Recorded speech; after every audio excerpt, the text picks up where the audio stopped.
अगर हम home loan ले रहे हैं और होम लोन ट्रांसफर करा रहे हैं तो ऐसी प्रॉपर्टी जहां मॉर्गेज ऑलरेडी किया हुआ है, इसे लेते टाइम बहुत सारी चीजें हैं जो हमें ध्यान में रखनी है, क्योंकि ऐसी ट्रांजैक्शंस बहुत ही केयरफुली करनी है और ऐसे में आपको लीगल ड्यू डिलिजेंस करना भी बहुत ज़रूरी है। तो इस वीडियो में हम आपको बताएंगे ऐसे कौन कौन से स्टेप्स हैं जिससे आपकी इन्वेस्टमेंट, आप जो प्रॉपर्टी खरीद रहे हैं जिसमें होम लोन ट्रांसफ़र है, वो आपकी इन्वेस्टमेंट सेफ और सिक्योर तरीके से हो। और अब हम इस पूरे प्रोसेस को शुरू करते हैं कि आखिर वो प्रोसेस क्या है, कैसे हमें लीगल ड्यू डिलिजेंस करना है जिससे हमारा होम लोन ट्रांसफर सही तरीके से हो पाए। नमस्कार, मैं हूं Pradeep Mishra. The property Mishra show में आपका स्वागत है। यहां हम आपको प्रॉपर्टी और प्रॉपर्टी मार्केट की हकीकत बताते हैं। नो बकवास, डायरेक्ट काम की बात। चलिए शुरू करते हैं। सबसे पहले आपको फिजिकल इंस्पेक्शन करना चाहिए उस प्रॉपर्टी का जिस प्रॉपर्टी को आप लेने जा रहे हैं। और जब आप फिजिकल इंस्पेक्शन करते हैं तो उसमें देखने वाली चीज़ ये है कि प्रॉपर्टी की कंडीशन क्या है, क्या उस प्रॉपर्टी के अंदर किसी टाइप की मेंटेनेंस की ज़रूरत है, और अगर है तो वो क्या क्या है, उस पर आपका कितना खर्च आने वाला है, ये आपको पहले एसेस करना है। फिर बात आती है लीगल ड्यू डिलिजेंस की।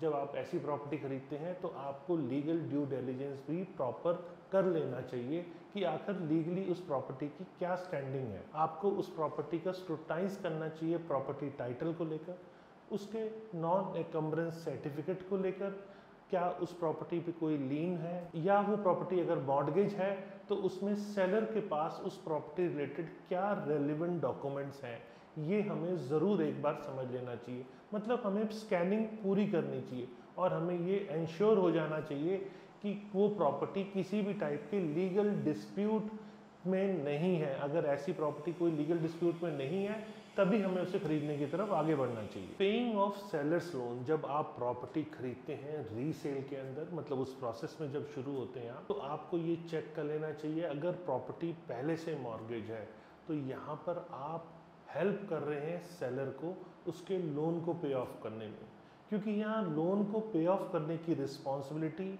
और उसको पूरी तरह से टाइटल को क्लियर करने की रिस्पॉन्सिबिलिटी सेलर की है।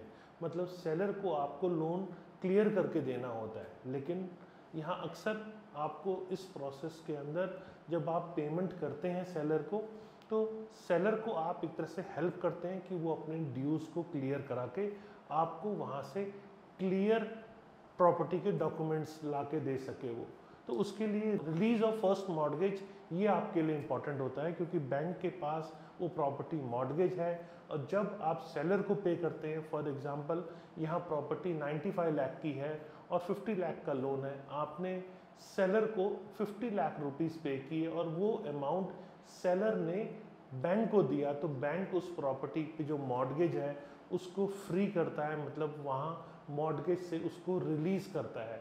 तो वो जो एक्शन है, जब बैंक उसे रिलीज करता है तो बैंक का क्लेम उस प्रॉपर्टी पे ख़त्म हो जाता है और सेलर के पास क्लियर टाइटल की प्रॉपर्टी आ जाती है जिसमें किसी भी टाइप का लोन नहीं होता है। तो यहाँ एक तरह से आप सेलर को हेल्प कर रहे हैं कि वो अपने लोन को क्लियर कर पाए। होम लोन ट्रांसफ़र, जब आप होम लोन ले रहे हैं तो बैंक को भी, जो जिस बैंक से आप ले रहे हैं, बैंक को क्लियर टाइटल चाहिए होता है। जैसे फर्स्ट सेलर ने बैंक से क्लियर टाइटल की प्रॉपर्टी आपको लाके दे दी, उसके डॉक्यूमेंट्स आपको दे दिए, तब आप वो डॉक्यूमेंट्स अपने बैंक में सबमिट करते हैं जिसको क्लियर टाइटल का होता है, जिसमें किसी भी टाइप का कोई मॉर्गेज नहीं होता। तब बैंक आपका वो चेक करता है कि प्रॉपर्टी आपकी कोलेट्रल रखने के लिए परफेक्ट है या नहीं। तो बैंक से आपको हमेशा रिलीज डीड लेनी चाहिए, मतलब बैंक ने उस प्रॉपर्टी को रिलीज कर दिया है, ये आप सेलर से कह के रिलीजिंग सर्टिफिकेट एक लेंगे, वो आप अपने फर्दर जिस बैंक से आप अब लोन लेने जा रहे हैं उनको वो देंगे। जब आप लोन ट्रांसफर कर रहे हैं तो वो कौन कौन से फैक्टर्स हैं जो लोन ट्रांसफर करते टाइम बैंक आपके चेक करता है। तो लैंडर जो प्रॉपर्टी के डॉक्यूमेंट्स चेक करता है सबसे पहले, और दूसरा तो बैंक आपकी एज, आपका इनकम, आपका सिविल स्कोर, क्रेडिट हिस्ट्री, आपकी stable income source, monthly income expense, work experience, documentation और कोलैटरल गारंटीज वगैरह सब कुछ बैंक आपका चेक करता है। तो ओवरऑल आपने समझा होगा कि ड्यू डिलिजेंस यहाँ परचेज ऑफ प्रॉपर्टी के अंदर कितना इंपॉर्टेंट है, क्योंकि प्रॉपर्टी मॉर्गेज है, उस प्रॉपर्टी को आप बाय कर रहे हैं, तो यहाँ लीगल ड्यू डिलिजेंस आपको करना बहुत ज़रूरी है। और आपको ये समझना पड़ेगा कि आप सेलर को असिस्ट कर रहे हैं, क्योंकि लोन क्लियर कराने की रिस्पॉन्सिबिलिटी यहाँ सेलर की होती है, ये आपकी नहीं है।